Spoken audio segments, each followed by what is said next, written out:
भगवान शिव और उनके प्रिय भक्त की कथा। बहुत समय पहले की बात है। हिमालय की तलहटी में एक छोटा सा गांव था। उसी गांव में आर्यन नाम का एक गरीब लेकिन अत्यंत श्रद्धालु बालक रहता था। उसके पास धन दौलत कुछ भी नहीं था, लेकिन उसके हृदय में भगवान शिव के लिए अपार प्रेम और भक्ति थी। हर सुबह आर्यन पास के छोटे से शिव मंदिर में जाकर शिवलिंग पर जल चढ़ाता, बेलपत्र अर्पित करता और बस एक ही प्रार्थना करता, हे भोलेनाथ, मुझे कुछ नहीं चाहिए, बस आपकी भक्ति बनी रहे।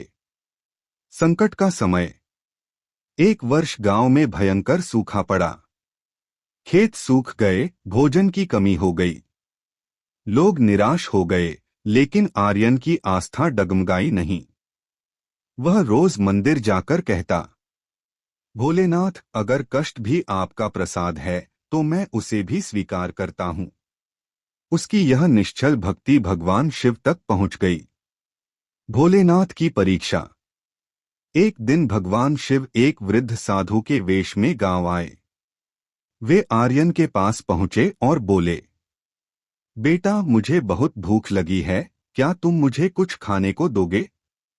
आर्यन के पास केवल थोड़ा सा सूखा अन्न था, जो उसने अपने लिए बचा रखा था। उसने बिना सोचे समझे वह सारा अन्न साधु को दे दिया और स्वयं भूखा रह गया। चमत्कार। तभी वह वृद्ध साधु मुस्कुराए और अपने वास्तविक रूप में प्रकट हो गए। चारों ओर प्रकाश फैल गया। भगवान शिव ने कहा, वत्स, तू मेरा सच्चा भक्त है। तूने अपना सब कुछ मुझे अर्पित कर दिया, इसलिए आज से तेरा जीवन कभी अभाव में नहीं रहेगा।